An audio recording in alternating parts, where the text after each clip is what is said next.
Okay, I'm going to show you how to set up a bait site area for using night vision to both shoot and to video a hunt, or just for video if that's your preference.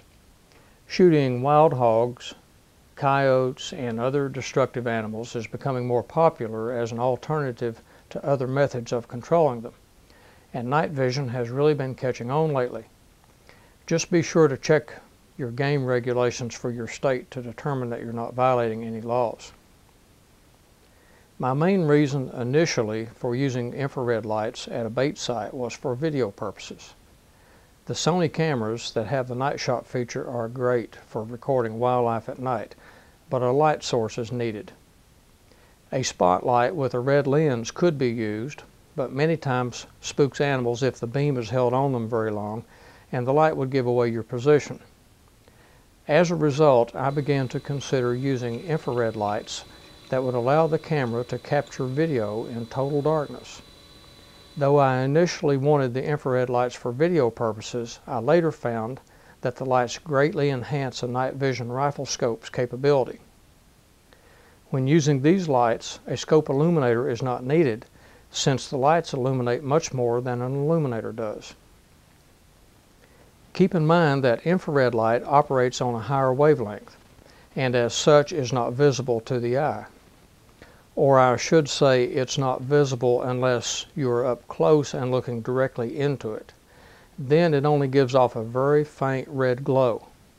There is no light cast upon the ground that the eye can see. When looking out at a distance with the lights turned on, you will see nothing but darkness. Yet a night vision scope and infrared camera will see very well.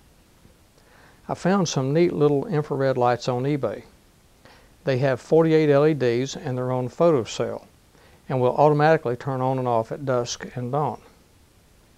Initially, the problem I ran into with the lights was battery drain.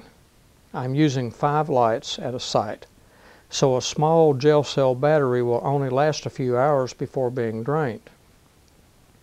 Then I found a neat idea on huntsports.com of using a remote controlled DC switch that will allow me to remotely turn the lights on and off as needed.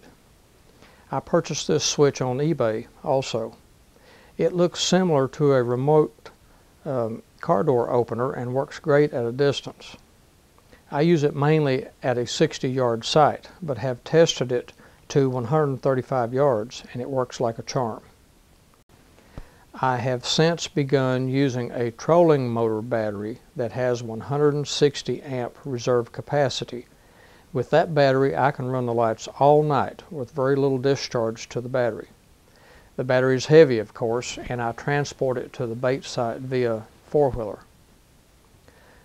On my family farm, I placed a small storage building to act as a mini cabin and shooting blind. I'm in the process of insulating it and have a propane heater to help out when the temps drop. A little comfort goes a long way. At about 60 yards from the cabin, I place the infrared lights in a tree about 15 feet or so off the ground. Off to one side of the tree is a post where I placed a trail camera that will monitor what comes to the bait site and the times of day or night. That allows me to get an idea of when I need to be hunting or videoing. With regards to wiring up the lights, I attached all positive leads together and negative leads together respectively to form one outgoing lead of each.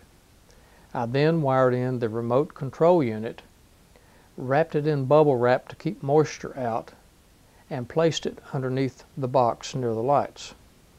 I wired in long leads from the remote unit leading down the side of the tree to the ground where I connect the battery. That way I can take the battery home and charge it when needed and easily reattach it. Another consideration for hunting at night over bait is how to know when an animal is at a site. Since you will be sitting in total darkness, it's difficult to know. Many people use driveway sensors that are battery operated. When an animal passes in front of the transmitter, the receiver back at the hunting blind alerts the hunter. As to a night vision scope, we've all heard the stories that Gen 1 isn't worth wasting money and time on. I happen to disagree if the intended purpose is, for instance, hunting over bait. While I would prefer a good Gen 3 scope, my finances won't allow it. However, I can enjoy night vision shooting with a Gen 1 scope under certain conditions, with those conditions being a good light source to enable the scope to see well. The light system I mentioned is just what a Gen 1 scope needs and transforms it into a great hunting tool.